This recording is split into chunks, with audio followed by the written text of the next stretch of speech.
यहाँ धर्म का तात्पर्य धार्मिक मान्यताओं से नहीं है, बल्कि हमारे कर्तव्य से है। जैसे ही हम किसी पर कोई प्रश्न करते हैं, सामने वाला तपाक से बोल उठता है, पहले अपना धर्म निभाओ, उसके बाद किसी पर सवाल उठाना।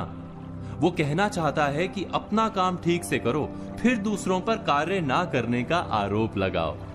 हम अक्सर एक दूसरे पर उसके धर्म पर खरे उतरने की मांग करते रहते हैं, बिना ये सोचे कि धर्म वास्तव में क्या है, उसकी हमारे जीवन में कितनी भूमिका है। एक व्यक्ति का समाज में क्या धर्म होता है, एक पति या पत्नी का एक दूसरे के प्रति क्या धर्म होता है, या धर्म के कितने स्वरूप हो सकते हैं। वैसे तो धर्म के अनेक पहलू हैं, लेकिन सबसे खास बात धर्म की यह है कि वो सबको जिम्मेदार बनाने की बात करता है।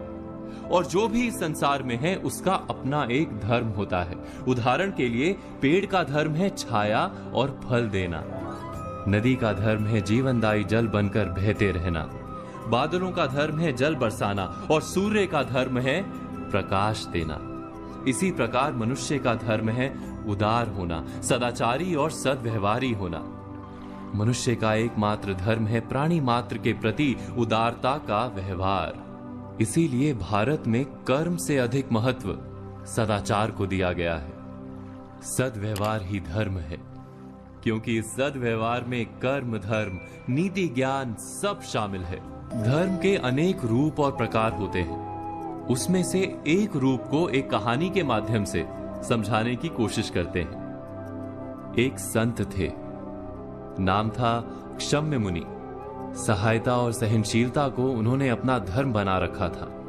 एक दिन वो नदी से नहाकर निकले तो एक बिच्छू को पानी में बहते पाया। उनके मन में आया कि इस बिच्छू की सहायता करनी चाहिए। उन्होंने बिच्छू को पकड़कर बहती जलधारा से बाहर निकालने के लिए हाथ लगाया ही था कि बिच्छू ने अपने स्वभाव और अपने धर्म के अनुसार डंक मारा। मुनि की पकड़ ढीली पड़ गई, बिच्छू फिर से पानी में बहने लगा। मुनि ने फिर प्रयत्न किया, बिच्छू ने फिर डंक मारा। ऐसा कई बार हुआ।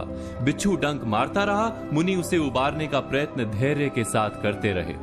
अंत में वे सफल हुए।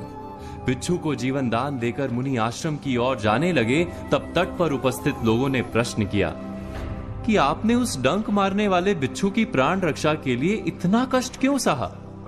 मरने देना था उसे। क्षम्य मुनि बोले, यदि बिच्छू अपने डंक मारने के धर्म का त्याग नहीं कर रहा, तो मैं सहायता और सहनशीलता के अपने धर्म को कैसे त्याग दूं? अपने धर्म पर चलते हुए कष्ट सहना ही तो तप और जीवन है। व्यास मुनि ने कहा है, संक्षेपात कथ्यते धर्मो जना किम विस्तरेण वा परोपकारा पुण्याय पापाय परपीड़नम। अर्थात, हे मनुष्यों, संक्षेप में हम तुम्हें धर्म का मर्म बताते हैं। परोपकार करना ही पुण्य कर्म है, धर्म है, और परपीड़ा ही पाप अर्थात अधर्म है।